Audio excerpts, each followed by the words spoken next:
podcast, and you guys already know what time it is.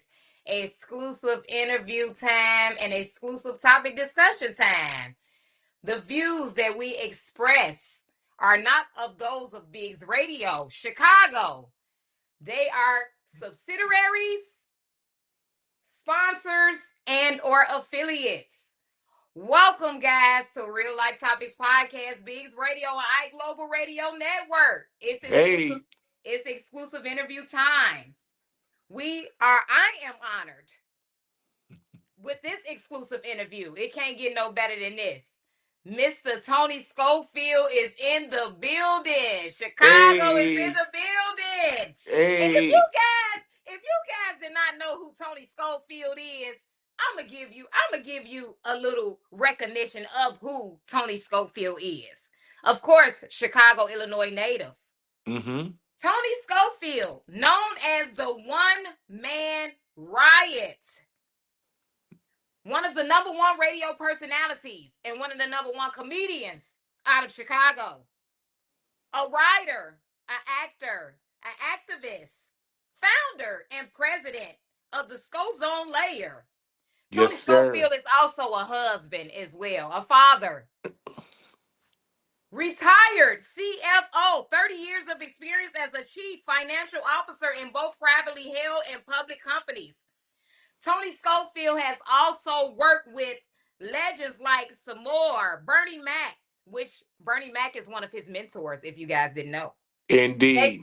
Cedric the Entertainer, D.L. Hughley, Jamie Foxx, Dave Chappelle, and so many more. But it can't get no better than this. Please welcome to Real Life Topics Podcast, Mr. Tony Schofield.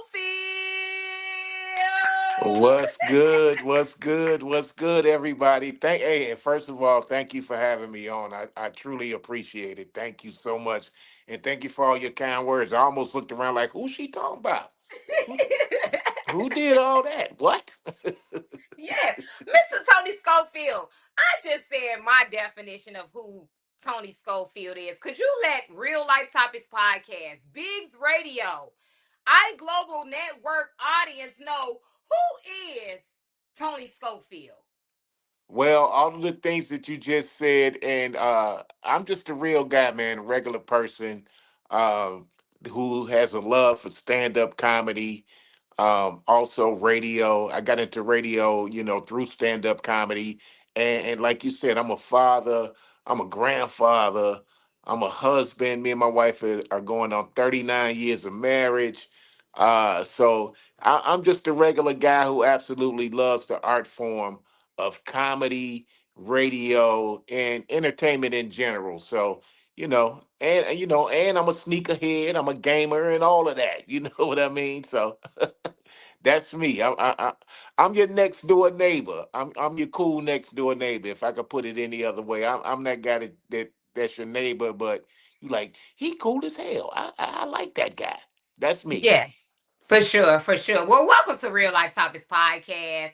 Real Life Topics Podcast is, of course, born and raised in Chicago, Illinois as well. So it is an honor.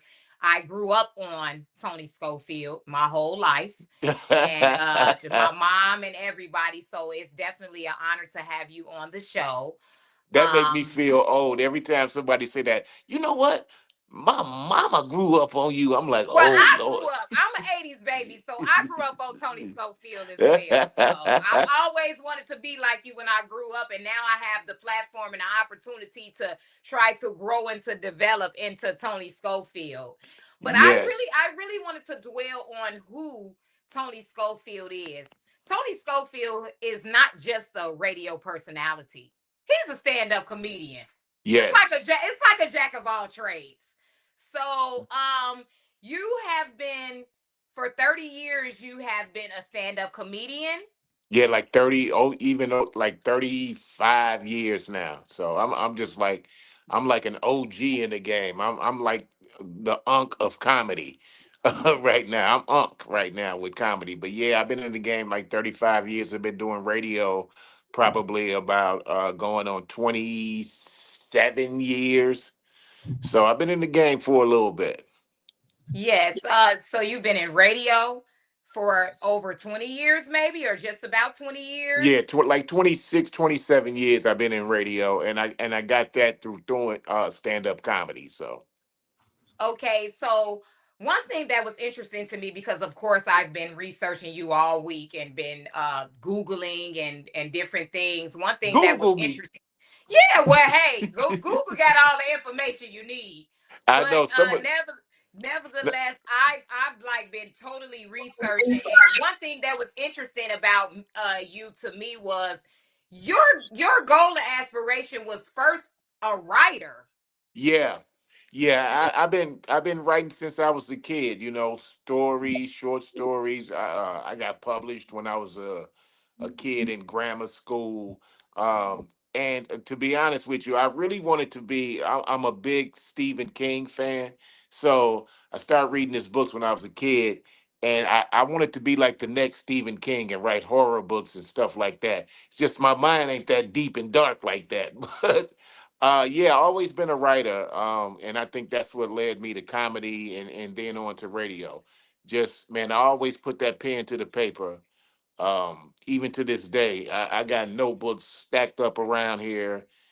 Every like if a day goes by and I don't put the pen to the paper and write something, I feel like it's a lost day. You know what I mean? I every day I have to write something down. And that's just who I am. I've been a writer like most of all of my life. So.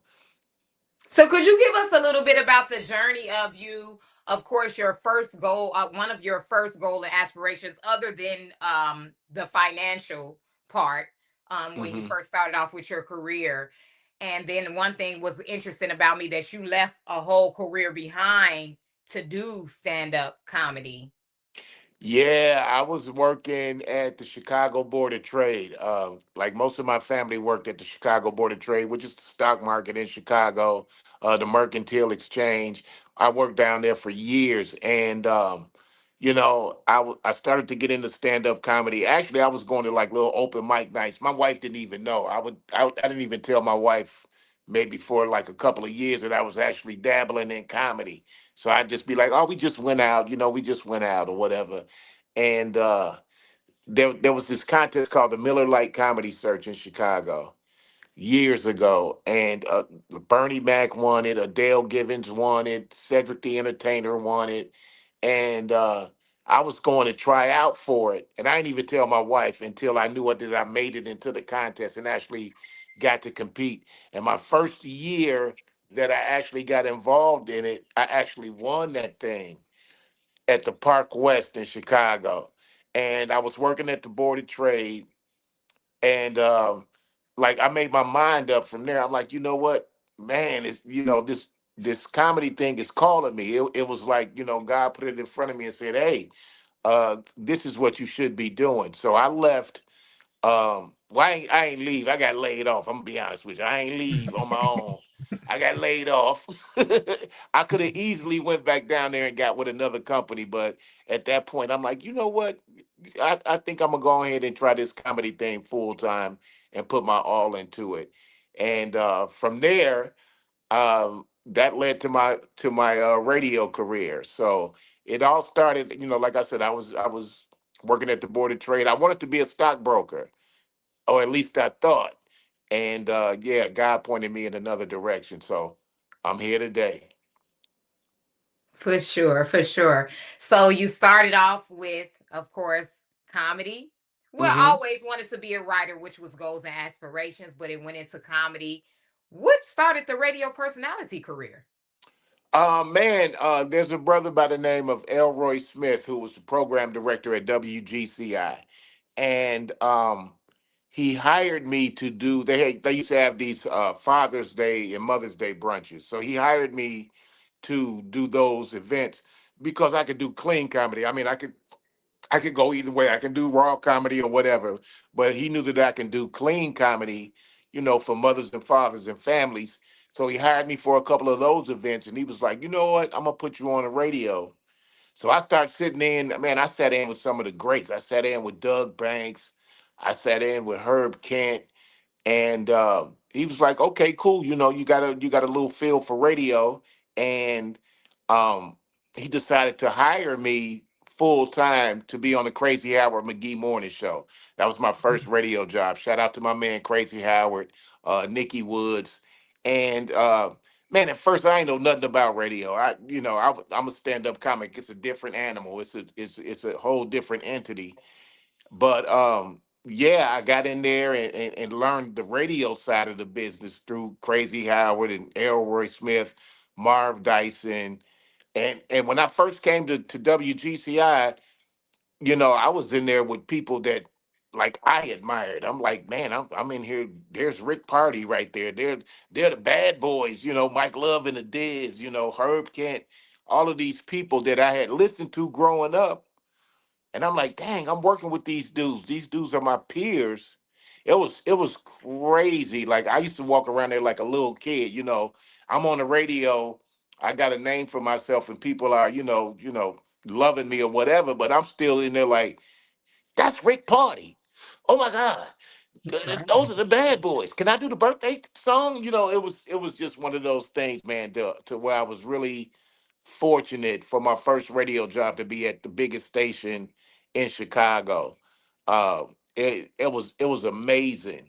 And so I thank Elroy Smith. As a matter of fact, I've been with him in three different cities. I went from Chicago to California, out in the Bay Area, and now I'm in Atlanta because of Elroy Smith. So shout out to my man Elroy. Shout out to Elroy Smith from Real Life Topics Podcast. And Yeah. shout out to everybody that's tuning in. We have so many comments. Mr. Tyrone said hello. Mr. Hey. Todd said, hey. Daryl Thompson said, this is so dope. And plenty other more said, I love this. I love this. Because, of course, this is an honor. We got exclusive Mr. Tony Schofield in the building. Like, it can't get no better than this. Miss Oh Harvey man. should be sunflower soul. What you got? I think your mic is muted. There it I have is. Okay. okay. So I have a plethora of questions for you. So I have to dial it back to a couple. But one of the things that I want to ask you is because you've been touring over 2 decades, what is something that you have learned from rubbing elbows with the greats? What are the lessons that you can give us? Wow. The one thing that I think I've learned is that, no matter how big somebody is or if they're just beginning in the game, we all have this love for comedy. It's like a fraternity and a sorority. You know what I mean? You have this connection. Like I said, I've worked with some of the greats in the business. Some guys that you see are, Dave Chappelle, Cedric the Entertainer, some more. That's my sister. I tour with some more a whole lot. Like some of the biggest names in comedy. But at the end of the day, we all have this love for the art form of comedy. So no matter how big you get, no matter how small you are, we still have this love for what is the art form of comedy. And man, you'd be surprised like how jokes are created. Jokes are created in cars, traveling to a different city. Jokes are created, having lunch somewhere or whatever. Like you'd be surprised how comedians just, attach to one another. And hey, man, you did that joke last night, but add this to it. You know what I mean? And so I've been around the greats and I consider them my friends because at the end of the day, we all came up the same way, loving this art form. Of course. So, seeing that you do comedy, it can be tough to have what am I looking for? Dynamic in it without it offending people. And now we have a thing called cancel culture.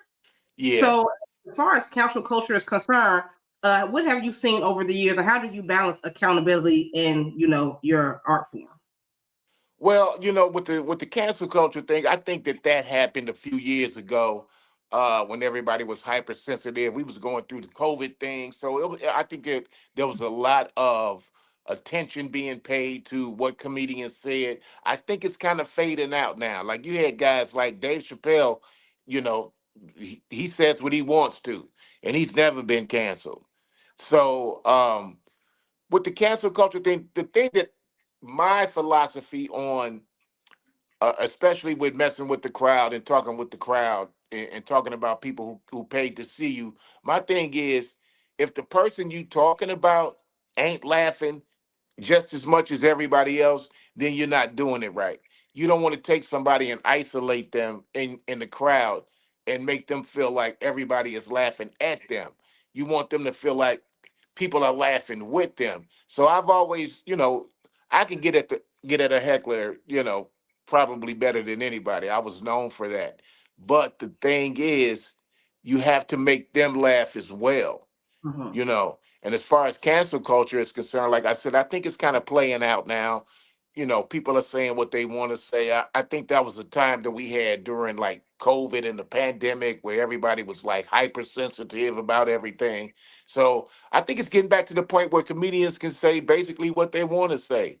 Um, but like I said, the thing is, you don't want to be offensive, you don't want to be racist, you Mhm. don't want to be sexist, ageist, or anything like that. You just want to make the person laugh with pure comedy. And if the person that you are addressing is not laughing, then like I said, you're not doing it right. Do you find it harder or easier today than in the 2009, 2000 in my juvenile voice? For the 99 and 2000 taking over. Um, Yes.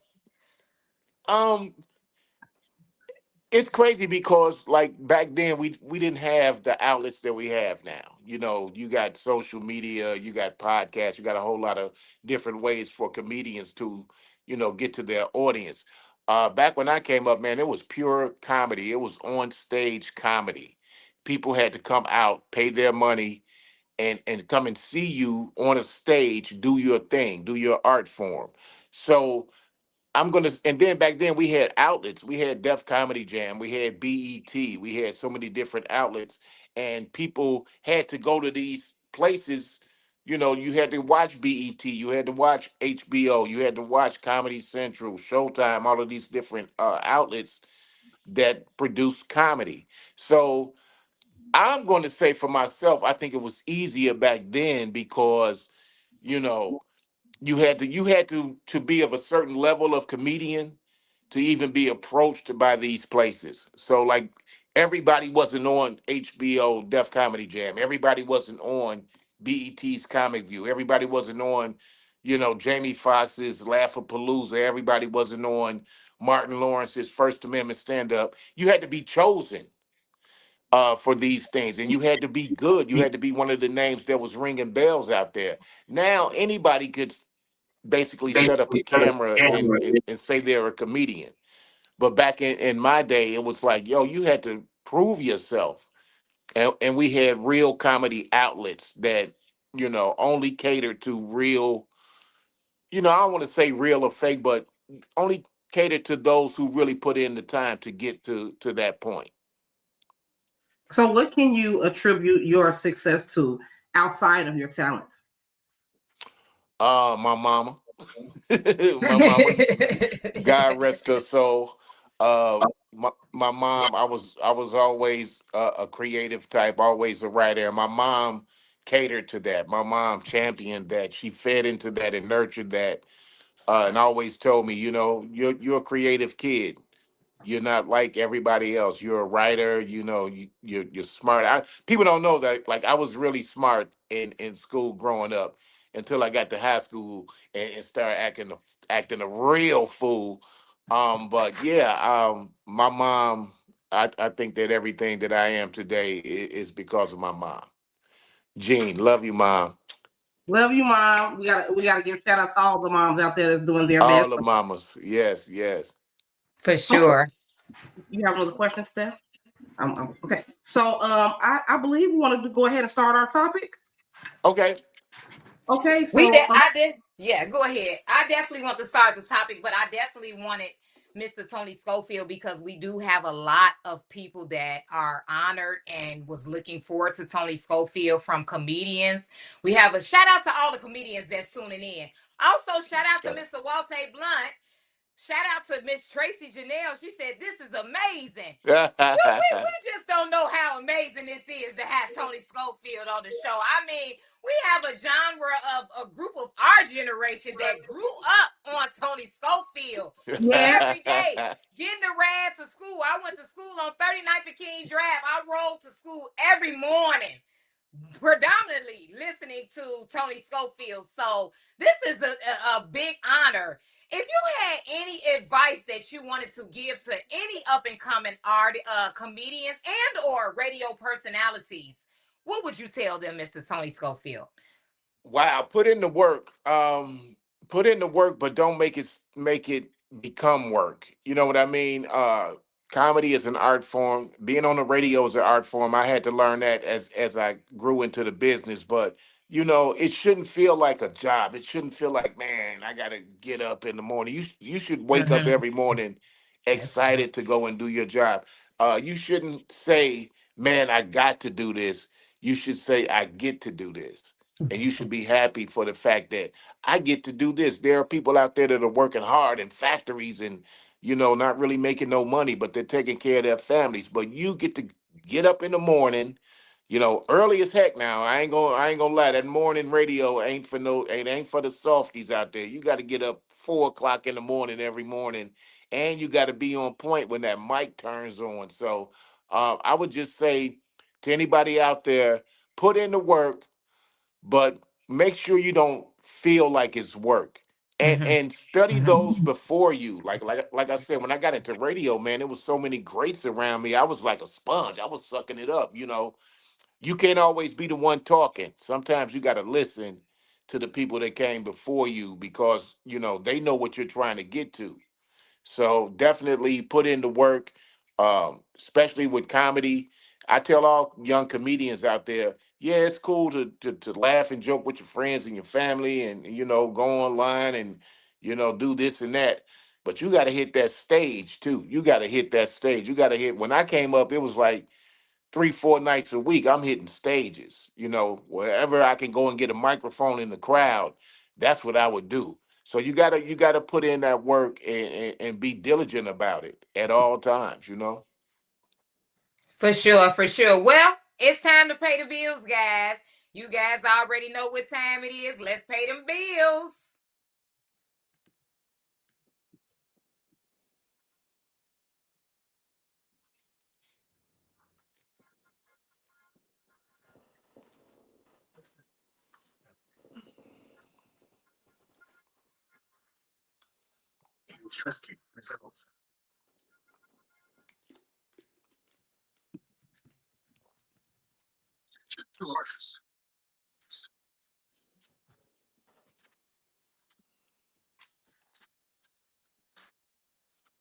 Mhm.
You guys don't want to miss that Biggs Radio rooftop party in Indianapolis, Indiana. Check out BiggsRadio.com and you get more information. Be at that rooftop party.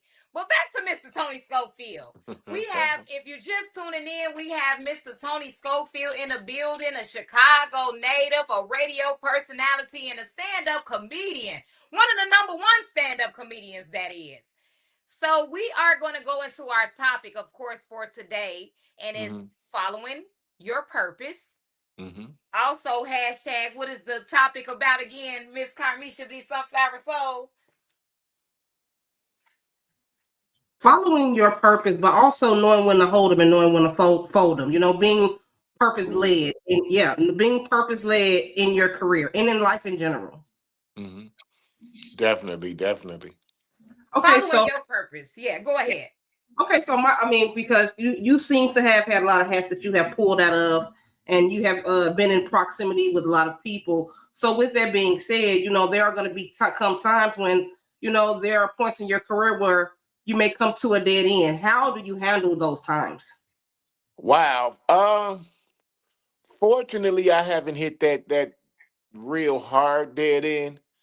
But there were times where I felt like the situation I was in currently at that time was not for me. One of those times I was out in the Bay Area working at a radio station, and with radio, there's changes all the time. I had been out there probably about 6 years, and they changed the morning show that I was on like maybe 4 or 5 times, and so at that point, I felt like that situation was no longer for me. So I left that radio station. Um, and the downside of that is radio is a tough game to stay in. Like with radio, you have to stay in there. You have to be in the building. You have to stay there to be relevant. But I left the Bay Area, and I didn't even know if I would ever get another job in radio again. But I knew that situation wasn't for me. I'm like, I can't operate under these conditions. So I actually was out of radio for a couple of years, well, maybe like a year and a half, before I got the call to come out here to Atlanta. So um, I realized at that point that that situation wasn't for me. I didn't want to give up on radio. I still wanted to be in the game, but that situation right there, I'm like, you know what? This is not conducive to what I do. This is not healthy for me, and especially being an artist, um, sometimes being in the corporate structure, there's a whole lot of people, a whole lot of hats in the game. There's a lot of chefs in the kitchen, and they putting Mhm, stuff in the mhm. pot. You like, I don't even want that in the pot. What you bringing that in here for? You know what I mean? We don't need no more seasoning salt. We don't need this. Um, so you have to realize that, like I said, in the corporate structure, there's a lot of different people, giving input to your craft, and you like, y'all ain't even been in my shoes. Y'all don't know where I come from. Y'all don't know what it took for me to get here. So, but you just coming in the meeting, and you want to add some spice because you feel that you got to do your job, but you messing up my job at the same time. So, um, like I said, I haven't had that dead end yet, but I did have some situations where I'm like, I got to remove myself from this situation because it's not healthy for me. Being a creative, and I'm sure you guys know, being a creative, you got to be free to roam. You know what I mean? Mhm, mhm. What good is a creative if you got leashes on you and you got people pulling at you and you got people, second guessing your talent, not even second guessing your talent, but second guessing what you're doing. And my thing is, you don't even know what I'm doing, but you want to sit here and give your input. It is not needed. I don't need it. I need to be free. You need to let me do what I do, and let me, use this art form to the best of my ability. So, My question with that would be, was it hard to put it down? Because when you're in, like you said, being a creative, you have to be able to follow your heart. hmm So was that challenging for you? yeah. Oh, heck yeah. I mean, shoot, radio pays good money, and I came home and actually left the job. So I came home like, okay. My wife looking at me like, yeah, what you gonna do now? You know what I'm saying? What you about to do? DoorDash? You about to do Uber? What you gonna do? You got to do something around here.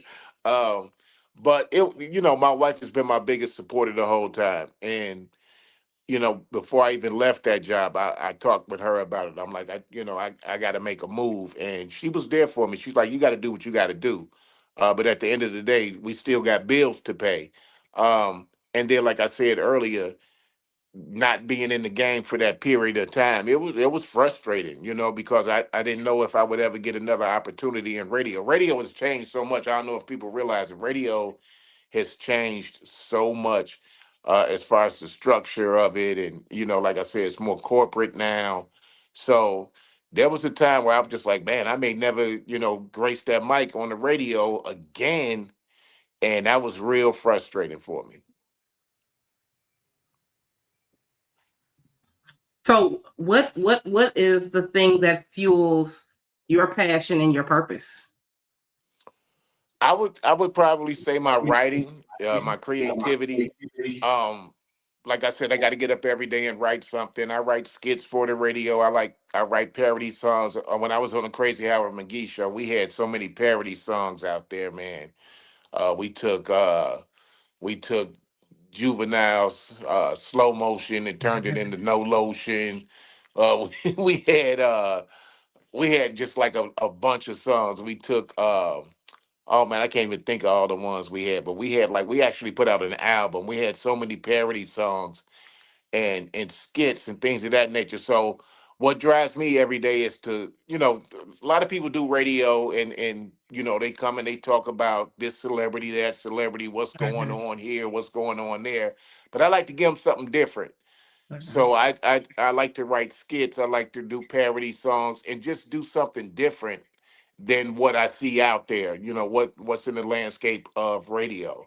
So that's my passion. Like, yeah, we're all doing the same thing, but I got to give y'all a little something that everybody else ain't doing. So And that's Listen, actually what Real Life Topics is doing. We looking at all these other podcasts, and we was like, we got to do something different. So that's mhm, why we no podcast does what Real Life Topics podcast does on the beautiful. promotion side. So we definitely wanted to switch up and be different than Mhm. other podcasts, promote differently. When people on our show, most people make flyers. Well, we making promo Y'all videos. make videos, man. I'm like, wow. Yeah. Yeah, Yeah, yeah. and I'll you put it down for sure. It's and you would be definitely good to surprised. be different. Yes. And you would be surprised because when we first started, there were so many people that told us to be like other people. And we was always like, no, we don't want to do Yeah. that. The Nah, you whole don't Yeah, want to do it's like, that. what are y'all doing? This is what podcast is doing. We was like, no, this is what Real Life Topics gonna be doing. Right. So Yeah. Yeah. Yeah. You got to be different. You got to stand out. Like I said, everybody's doing the same thing, but you got to give them something that everybody else ain't giving them. You know what I mean? And that's going to make you stand out even more. shout out to Miss Kimberly Patterson. The Kimberly Patterson show is on at 8 p.m. right after Real Life Topics podcast. Hey, And Mr. Kim. Derek Powell said, great topic. Shout out to everybody all over the world. We got Germany listening right now, guys. We have Hey. internationally right now. So it is definitely an honor to have Tony Schofield on there. But yes, following your purpose is very important. And like Carmisha said, knowing when to hold and fold. Then that's Mhm. an old school saying. Where you get that from? You must be from the West Side. That's that. I I, That's always that mess with Kenny her with that. I'm Rogers. from the South Side. She from the West Side. I always mess with her when I say she from the West Side of that's Chicago. You okay. must be from That's the West right. Side saying when to hold them and fold them. That's That's that. That's she took it back okay. to the old school Kenny Rogers. You got to know when to hold 'em, Yeah. know I know. when to fold 'em. Miss No, there Kimberly are so Patterson many said, things. Here. "Hey, Tony." Hey, hey, what's up, Kimberly? How you doing? Congratulations too. What would you Yeah. consider black excellence? Pardon, I hear what you said. What do you consider to be black excellence? Wow, that's a good question.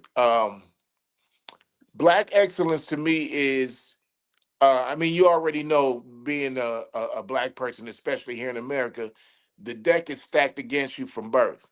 You know what I mean? The deck is definitely stacked against you.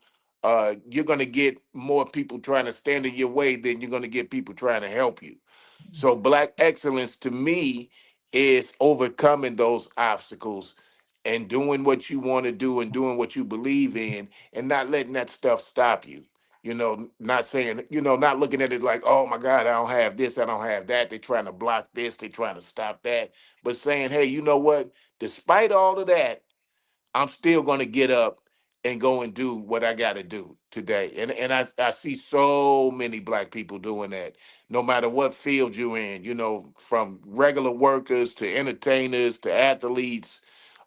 I just see so many black people getting up in the morning, putting their shoes on and saying, hey, I'm going to get out here on these streets and I'm going to stomp on these streets and do what I got to do despite all the obstacles. I mean, you look at what's going on now.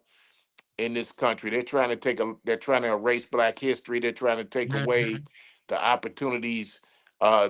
And people like to say like the DEI and all that stuff that was given to us. No, we earned that. You know what I mean? Black folks built this country. Black folks, did the labor for free for hundreds of years to make this country what it is. So, despite anything going on against you, I think Black excellence is working through that, getting your butt up in the morning, putting your hat on, putting your shoes on, and doing what you got to do. And it's tough, but I see a lot of people doing it, and I'm proud of my people. Especially in Mhm. 2026. What is the difference between now and then as far as the dynamics of life is concerned that you have seen? What is the major change? Oh man, I would say, man, the village. When I grew up, we had a village. You know what I mean? Mhm. I don't know if I see it in some cases, but man, like back then, my mom worked. My mom had three boys, all of us over 6 feet. She wasn't scared of none of us. She put the paws on us. She put the food fops on us, when it had to be done. But also, when she went to work, we had people up and down the block that Mhm. watched out for us. We had a village back then. Like if I wanted to do something wrong when I was a kid, I used to have to leave my neighborhood. I used to be like, I can't do nothing around here because everybody around here know my mama. Everybody around here watching me. And the worst thing was for one of the neighbors to come and say something that I was out there doing wrong. So I just think that we kind of lost that village. Mhm. Um, That with solid foundation. The that solid foundations are foundation. not solid. Yeah, when I grew up, on the blocks that we lived on, shout out 79th and Aberdeen, shout out 71st and Woodlawn, and all the other places I live. Because I'm let y'all know right now, I went to like 13 schools by the time I went to 12th grade. My mom, we moved a lot of different neighborhoods. But the one thing, um, I knew who all my neighbors were on both sides of the street. I knew everybody's last name, you Mhm. know, from Mhm. this corner to that corner, from the side of the block I was on to the other end of that block. So we knew all of our neighbors. All of our neighbors knew us. All of our neighbors knew who our parents were, who our mom was, and all of that. And I just think that we've gotten away from that whole vibe to where we're a village. It took a whole lot of people to get me where I am today. My father wasn't really there.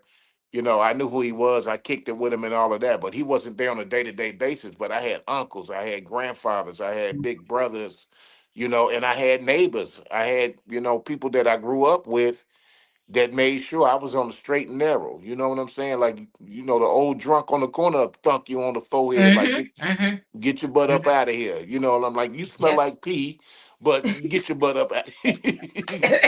You be talking True about the drunk like story. True story. True your breath story. stink, but I'ma listen to you because Yes. you telling I me the right thing. know this because that's what I was taught to do. Things of that nature, having respect, morals, values. Man, yes, yes. Back then, Yeah, like we couldn't talk crazy to the adults or none of that now. what? And the neighbor could whoop your butt. The neighbor could whoop your Yes, butt. yes. Whenever we moved into a new neighborhood, my mama passed out belts to everybody. Like you see them out here doing something, go ahead and get with them.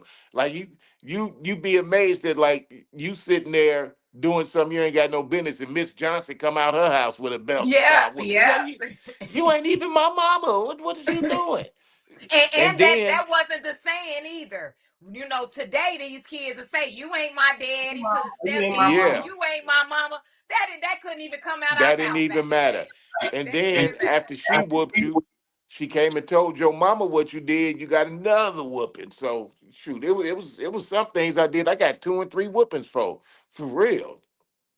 Shout out to Mr. Ben's El Patrino Management. He said this discussion is so important. Where did we lose our village to? Yes, the And shout village. out to Mr. Unapologetic Noble. He said, "Hey guys, let's go. The good old days." Yes, yes, yes. The candy house, the candy lady. Come on now. Man, the candy lady. I stayed on 74th and Sangamon. Shout out to Miss Oh Bill wow. on 74th and Sangamon. I was born and raised right there. 85th and Yeah. Main, 74th and Sangamon. And shout out to my cousins on 89th and Dorchester on right off Okay. Cynthia Yeah. Island. You right there. You right there. My grandmama was the candy lady for a while, so Yeah, it yeah. was crazy. Yeah. But what do you think we can do? What is one thing that you think we can do to kind of bring that back or resolve that issue? Man, oh wow.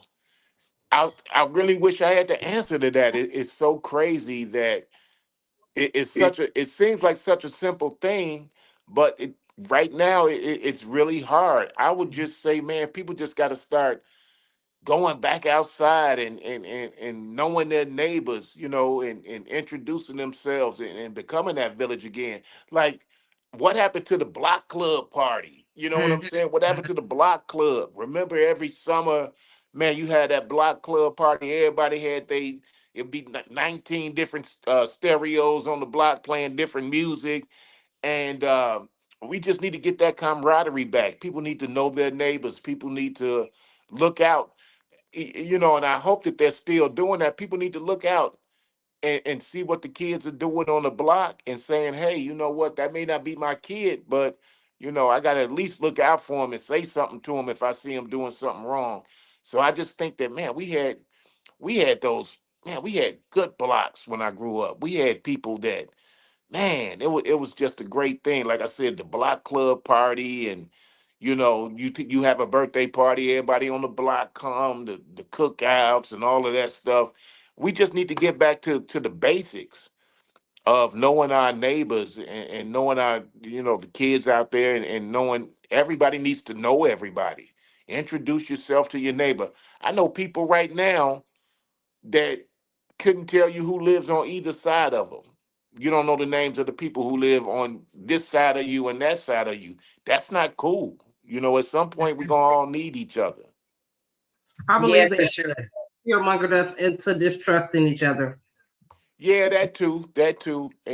That's another thing. Everybody is like, they want to close their doors and close off their homes and worry about their family only. But man, I think it's a responsibility. You got to take care of your block. Like, you really got to take care of your block.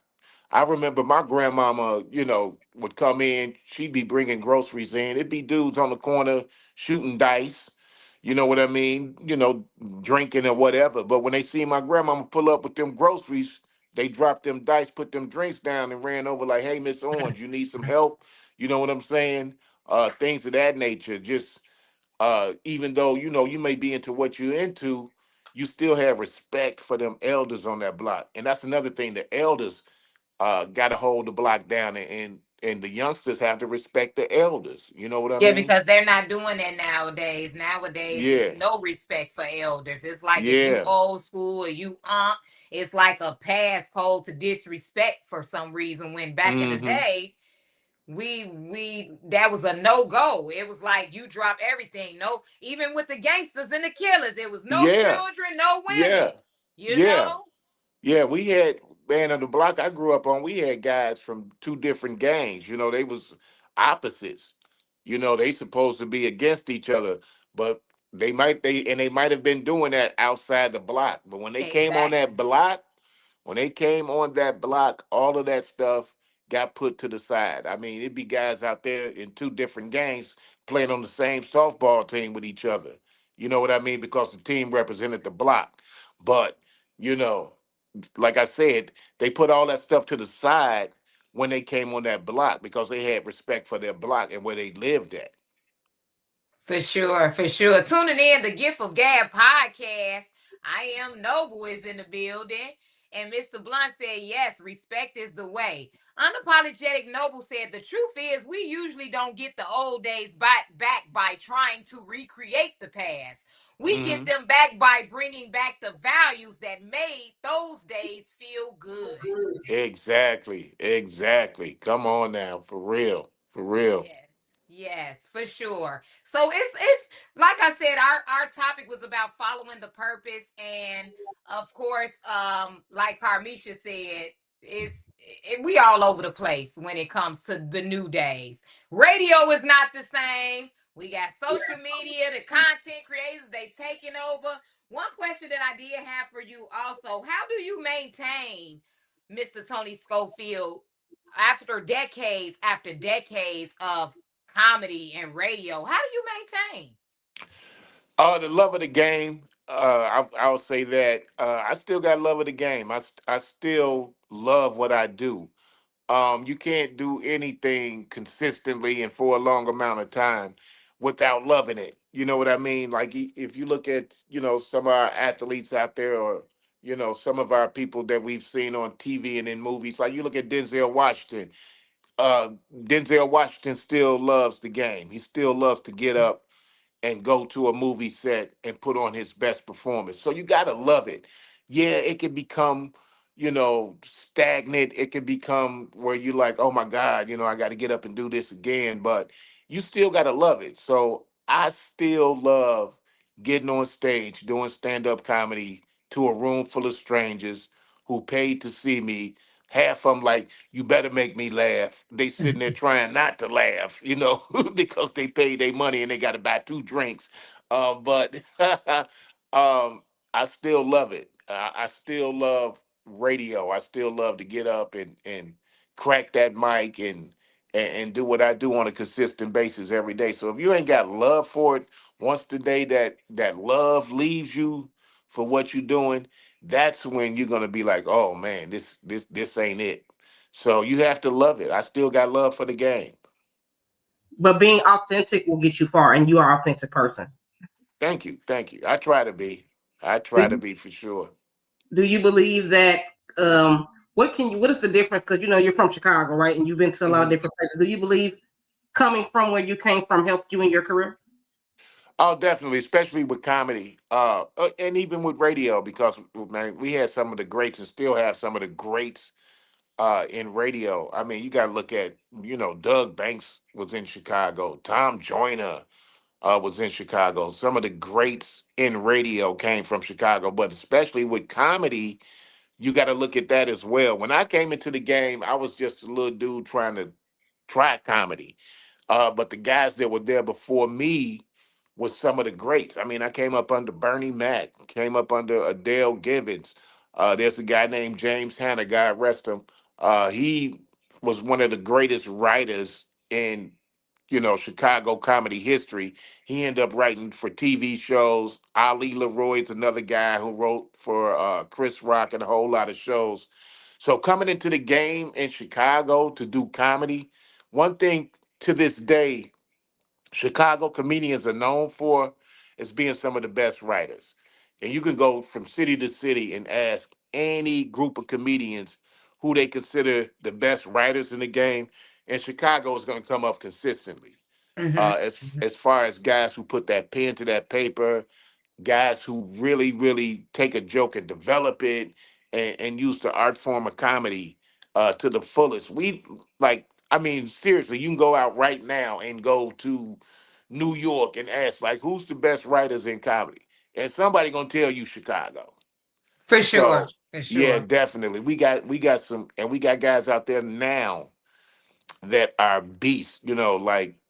I I love them. I look at them and I'm just like, dang man, these dudes got it. They killing the game right now, and it's been a consistent thing that in Chicago, you have to be a great writer and a great storyteller too. That's another thing. Chicago is full of so many different stories. Mm-hmm. Come on, I know y'all got stories of when y'all grew up and stuff. So yeah, Chicago is full of so many stories, and you got to be a storyteller in Chicago. I think Chicago, we're just naturally hilarious anyway.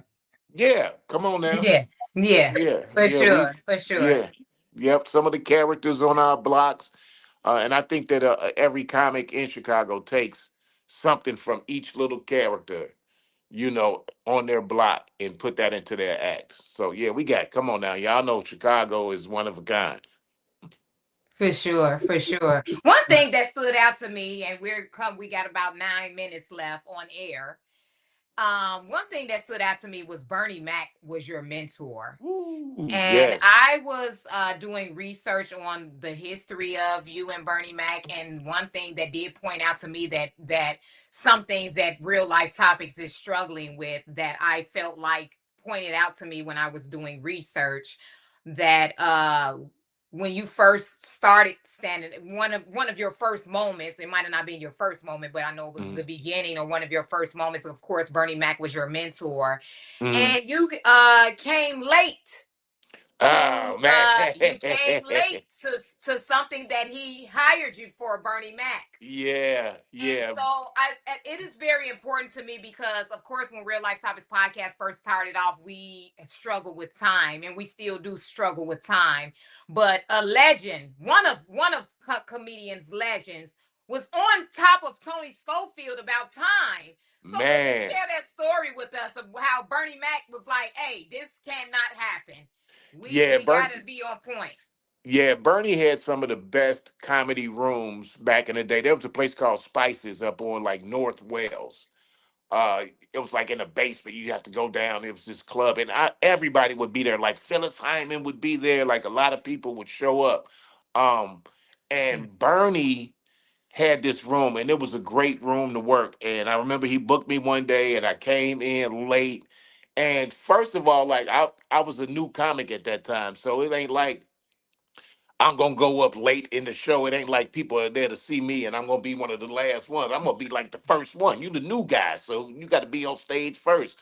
And I came in late, and Bernie took me to the side in the back, and he's just like, you embarrassing me. I hired you for this gig, and you coming in late." And he told me, he said, "But I bet that you wouldn't be late for these white folks." He's like, "If I was a white person and I hired you to come and do this, you'd be on time. But here I am, a brother, trying to give you an opportunity, and you treating it like this, and you coming in late." And he told me then, he said, "Professionalism is everything. You know what I mean? You got to be professional. Yeah, you could be funny as anybody in the game, but if you ain't professional, you cheating yourself and you cheating the game." Like, he really laid into me, and he didn't put me up that night. He was like, "Yeah, you late. You think that you're gonna just come in when you want to and do my show." And he didn't put me up that night. And I think it was a couple of months before he had me back up there. So I had to, like, I had to, pay my penance and be like, okay. But yeah, he laid into me that night and let me know, like, man, you got to be professional. And he's like, "Don't do me like this. I'm a brother trying to give you an opportunity, and you're gonna treat me like this. But if I was a white dude, you'd look at it different, and you'd probably be on time." So yeah, he told me off. Bernie laid into me on that occasion. So, and I learned from that. And since then, I'm gonna be on time. Yes, I'm for going. sure. I'm definitely gonna be on time and respect those who are giving you an opportunity. You got to respect the folks that are giving you an opportunity, because back then that was a big thing for comics to be able to work with Bernie at the clubs that he had. He had that club. Bernie had the Cotton Club. He had a place called Milt Trenier's, which he got an HBO show. I don't know if y'all remember this show called Midnight Mac. Actually came from this spot called Milt Trenier's that Bernie used to host with the live band and everything. My brother Reggie McCants and everything. It was incredible. It was just incredible to even be around that time in comedy and being around Bernie and watching him just take off to, you know, from here to just to the moon. For sure, for sure. So that was definitely a food for thought for Real Life Topics podcast. And everybody, anybody that's out there that's not on time for anything, it is unprofessional. People are not going to want you in the vicinity or want to hire you when you are late for things. So Yeah. that's just a food for thought. My food for thought for today: be on time, guys. It's definitely way more professional. It is Yes. professional. It's not way more professional. It is It's professional to be on professional. time, especially when someone expecting you to be there, or you say you're going to be there, or you, like you said, Tony Schofield, you were on the roster and you lost your spot just off the strength of you not being on time. Yeah, So I I'm think walking that in is there. very Yeah, important. I walking think in that there is like very I'm the important. man. Right. Yeah. And the same thing that attitude that I had the last 20 years, it's like, oh, well, the party don't start till Stephanie Godshaw get there. But that's not the case. I'm losing when I do that because that makes professionalism or professional people not want to, Yeah. do business with me. So that's just a food for thought for me. What's your food for thought, Miss Carmisha D. Sunflower Soul, as we end it? Discipline and consistency is key in everything in life. Mm. What's your food for thought, Mr. Tony Schofield? My food for thought is my slogan that I use all the time. And that slogan is, if you can laugh at it, you can live through it. So, we go through things in our life, and every day could be a struggle, every day could be a challenge. But if you could just find one small thing about every situation that you go through and just laugh at it, just if you can laugh at anything, you can live through it. Things may be rough, but if you could just find out one thing that's funny about it, and there is something funny about everything, I don't care how tragic it is. If you can find that one little thing to say, hey man, you know what? That's laughable. That's something that I can laugh at. It'll make whatever you're going through easier, and you can live through it.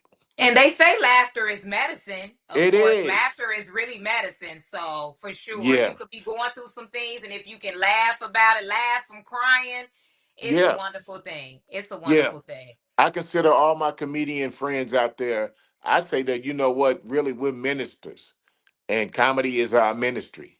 We're not doing anything different than what a preacher or a pastor is Mhm. doing.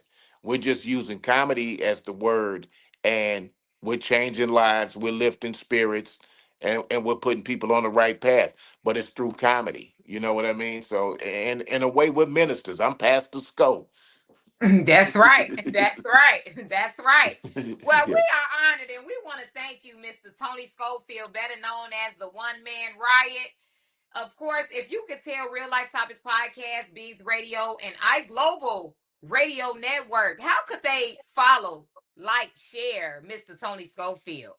Yeah, you can catch me on Instagram as Tony Sco, TonySco. On Facebook, I'm Tony Schofield, TonySculfield. Also, I have a page with the show I'm on here in Atlanta, Tony and Tony in the morning, Tony with an I and Tony with the Y in the morning. That's on Instagram. So you guys can get at me in all those places. Well, we are honored and we want to thank you. That's right, guys. If you guys did not know, this Tony Schofield in the building out of Chicago, a stand-up comedian and a radio personality. And of course, they can catch you on in Atlanta. Yeah, Kiss 104.1 FM each weekday morning from 6 to 10. And even if you guys are in Chicago, download the Kiss 104.1 app from Atlanta. And you guys can listen live to us in the morning, like I said, 6 to 10 every weekday morning. Salute to Miss Amina Baker for tuning in. Brown Diva, the voice of the city, and everybody that's tuning in. Salute to Yep. everybody. And there you have it, guys. Mr. Tony Schofield, better known as the One Man Rad, one of the number one stand-up comedians out of Chicago, and one of the number one radio personalities out of Chicago. If you sleep to Tony Schofield, I'm gonna need you to wake up. You got to be asleep. Thank you guys for tuning in to Real Life Topics Podcast. Make sure you guys check us out every Thursday night at 7 p.m. Central Time. See you guys next week with Stephanie's Godshaw And Carmisha, the Sunflower Soul. Hey, and hey. Real Life Topics Podcast. All right, y'all. Peace. Peace. Peace.